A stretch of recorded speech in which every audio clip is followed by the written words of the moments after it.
Coletores solares residenciais elevam a temperatura da água até 80 graus Celsius. Se desejarmos que a água para um banho tenha a temperatura de 30 graus Celsius, devemos misturar água à temperatura ambiente, a qual provém do reservatório frio. Se a temperatura do reservatório frio está a 25 graus Celsius, qual é a razão entre a água quente e a água fria na mistura? Então vamos tirar os dados aqui. A temperatura da água quente, vou chamar de TQ, é 80 graus Celsius. A temperatura da fonte fria, que está a temperatura ambiente, vou chamar de TF, está a 25 graus Celsius. A nossa temperatura final, que eu vou chamar de TM, temperatura da mistura, é 30 graus Celsius. Ele quer saber qual que é a razão da água, ou seja, a massa de água quente em relação, a razão entre a água quente e a água fria. Então, a massa quente sobre a massa fria. Bom, a gente sabe que em casos de misturas de fluidos ou misturas de substâncias, a variação do calor tem que ser igual a zero, ou seja, o que a água quente vai perder de calor é o que a água fria vai absorver de calor. Então a gente tem a massa da água quente vezes o calor específico vezes a variação de temperatura da água quente, mais a massa da água fria, vezes o calor específico, vezes a variação da temperatura da água fria. Tem que ser igual a zero.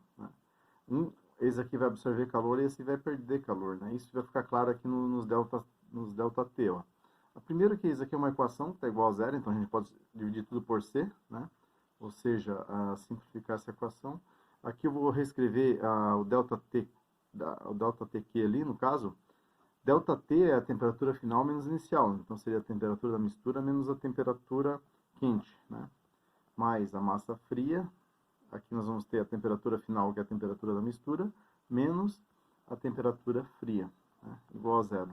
Pode ver que esse termo aqui vai dar negativo, que TQ é maior do que TM.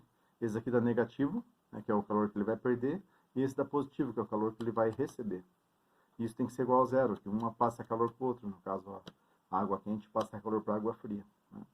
Como ele quer razão MQ sobre MF, basta eu jogar esse termo para o outro lado e eu já vou ter, isolando aqui MQ sobre MF. Então eu vou fazer esse passo a mais aqui, para não ficar confuso para vocês. Vai ficar TM menos TQ igual. Esse aqui passa para lá menos, mas ao invés de colocar o menos aqui, eu vou inverter, Vou multiplicar por menos 1 isso aqui, ou seja, vai ficar MF, TF menos TM, O menos eu joguei aqui para dentro dessa expressãozinha, ou seja, inverteu aqui, Agora eu vou passar o MF dividindo, fica a razão que eu quero, que é MQ sobre MF. E esse termo aqui passa dividindo para cá, vai ficar TF, que já está aqui, menos TM, sobre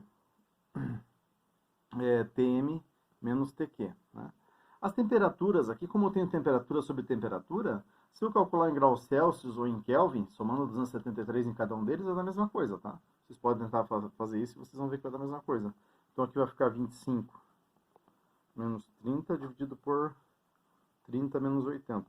Fazendo essa continha na calculadora, vocês vão ver que a razão de água quente em relação à água fria vai ser 0,1.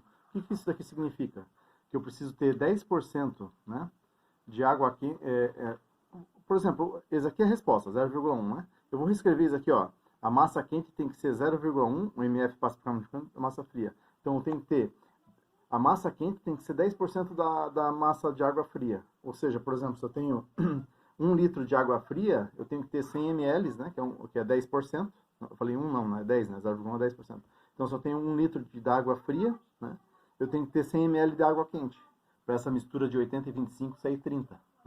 Então essa é a proporção que nós temos que ter. Então essa é a resposta da razão.